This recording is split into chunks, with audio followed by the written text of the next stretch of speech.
The biggest bully in my life has always been my sister. The biggest bully in my life has always been my sister and no one else. Because tell me why, because every time angiqala ngixoxela yena iy'ndaba zami, ngixoxe ngitshela ukuthi udadewethu, I would actually find iy'ndaba zami sekuthi ngilandwa ngibizwa kwi-family meeting ubhuti wami and everything. Kube ukuthi nje ngiyahlala amamanzi ngikhulunyiswe ekhaya. The biggest bully in my life has always been my sister because of wangitholela umsebenzi. What my sengitholele umsebenzi, tell me why, because of yena waqala esebenza lapha ngasebenza khona e-call center i-night shift. When she actually got me a job, nami ngafika ngasebenza as a night shift, ngangibuya ebusuku. But every time ekhaya, they would always have a discussion about me coming back late ekhaya. Ngihlezi kunama-meeting ukuthi why mina ngihlezi ngibuya late. Babeqalani ukubona ngami. The biggest bully in my life has always been my sister because kuyo yonke into eyayenzeka empilweni yami, she has always been there. And then portraying herself as if unendaba nami. The biggest bully in my life has always been my sister because of noma sengitholele umsebenzi kanjalo, but I would actually find people engisebenza nabo bathi usho ukuthi usisi wakho lo, because the things she says about you. She has always, nasesikoleni esisafunda isikole, I created a study group with abantu engangifunda nabo seze ekhaya ekreshi yagogo, nga-create a study group. Kwaba ukuthi umuntu every time ufundisa subject ayazi kangcono, but every time akumele ngifundise ngikhulume nge-subject engiyazi kangcono, she would actually ask someone ukuthi explain it because she doesn't understand me.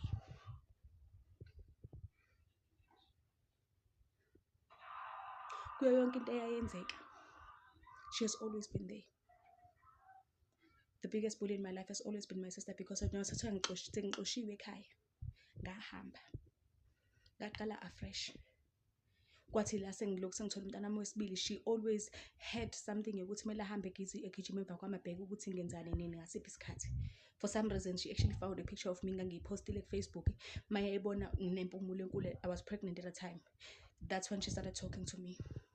Ukuthi, are you pregnant? After isikhathi esingaka uzofika uzongibuza ukuthi ngi-pregnant. Ngingamphenduli. She then went to my sister, omunye engizalwa naye esayidini lamamami, asking questions. Usisi wami-ke, being the person that she is, noma sengamcela ukuthi angamtsheli lutho, wamtshela-ke ukuthi okay fine, this is what is happening. She said uyayi-envy i-relationship enginayo nosisi wami, uyafisa ukuthi ngathi singalungisa izinto, bla bla bla. Sharp usisi wami, ngikwade vele ukuthi hayi wayemtshelile. She went on Facebook and posted about iy'ngane zikababakhe. Wathi I love my family. Ubhuti wami omdala wambiza ngegama, olandelayo wambiza ngegama, wasesebiza lo wokugcina wambiza ngegama. Wathi this is the only family I have. Ngathula. What mayiqale nga-approach ngilanda ngendaba yami i-pregnancy, ngamtshela iy'ndaba zakhe because of why are you only interested in my life because of ufuna ukwazi iy'ndaba zami. Wathi ngasho into ebuhlungu kuyena at that particular time. Waphuma kumina. Vele ngase ngivele ngixoshiwe, ngihlanganaphi. She came back now recently, ethi siya-reconcile and everything sharp because of wayesegilwe ubani uye ubhuti wakhe lomunye lo wangixosha ekhaya. She came to me telling me how bad situation yayinjalo endlini. Ngabuza ngasho ngathi uya-understand manje ukuthi ngangifila kanjani at that time nginandaba nami. Wathi yes, ngiya-understand. She came to me because of she wanted me to be there for her at that particular time because she was going through whatever that I was going through ngisahlala lapha endlini. The biggest bully in my life has always been my sister. Mina ngizalwa umama nge-result cheating, if I can put it like that. Baba moya ishadile, but iphutha lami ukuthi baba moya ishadile wachitha wathola mina. Noma ngafika umama engasekho ekhaya, wafika wathola mina. I'm here out there just talking about umjolo wami and everything, abafana the way bangigile ngakhona. She finds a reason to come back and attack me and tell me ukuthi she's disappointed in me because of ntontoni. I've been talking about the family. Which family? What did I mention about the family? What did I mention about the family? Because I did say kuma videos wami ukuthi I don't want to dwell on that because ngiyazi ukuthi manje ngaqala ngathi ngiyakhuluma vele izosusa isilonda. But at the end of the day, it doesn't mean that those things didn't happen to me lapha endlini. Ngangihlezi ngihamba ngesikoleni, ngangikheriswa mina uthisha wami oyengifundisa bekhera bona ekhaya. Ngangikheriswa uthisha wami mina. Even my dad failed me kangangokuthi kwathi noma sengihlala naye. I remember one year ngazange ngithengele impahla ze-Christmas. Waphuma wezegoli wazothengela iy'ngane zakhe impahla ze-Christmas. Wangishiya endlini mina ememele engangithengelanga impahla ze-Christmas. Ngaba hurt ngathi okay sharp. The biggest bully in my life has always been my sister because of nanoma sengifikile ekhaya ngihlala nabo. The only portion ye-wardrobe enganginayo ye-closet kwakuyi-just i-shelf eliyi-1 ukuthi ngipakishe zonke iy'mpahla zami, but yena she had a very big wardrobe kwakuyi-built in. I never said anything because vele ngangifila zaziziningi izinto engenza ukuthi ngifile ukuthi la ekhaya I don't belong. Ngiphume naye sihambe siyojiva. I remember one day ngiphume naye ngihambile ngiyojiva siye kaBen, wangishiya etafuleni wangitshela ukuthi ngislow, wahamba nabanye obhuti abangabazi. For her to call me mase qala se-stranded ubhuti abantu esefuna ukumnikeza inkinga esengitshela ukuthi use-Pambridge and what not. I had to organize a transport ukuthi izizomlanda. Yathi mase imlandile yafika yamshiya endlini kwamele nami kumele ngishiye ubumnandi ngibuyele endlini. Ngathi I will never do that. Every time makuthi ngiphume naye endlini there was never gonna be a problem, but mangeke ngaphuma nabangani bami there was always an issue endlini. Yena maye ephumile nobhuti wakhe, they would actually go out nobhuti wakhe baphuma out. Mina I was not allowed to go out. The biggest bully in my life has always been my sister. Sizalwa sibawu-4 kubaba 5. Bhuti omdala wami wangamukela. The only person who made me feel like I belong, ubhuti omdala, and angazi naye ukuthi sahlukaniswa yini, but anginandaba futhi. But akekho omunye umuntu wangenza ngafila ngathi ngiyabelonga kuloya muzi. Because tell me why now she comes on my WhatsApp and tell me ukuthi, hey, you've been talking about the family. Ngikhuluma ngathini ngefamily yakho? It's not our fault ukuthi ubaba waba nezingane ngaphandle komshado. Uhlangana phi endabeni zabantu abadala? Ungena phi endabeni zabantu abadala? Where do you enter? Why do you feel like every time when it has to be you ohlezi ekhuluma? Abantu abamaziyo bayazi how talkative she is.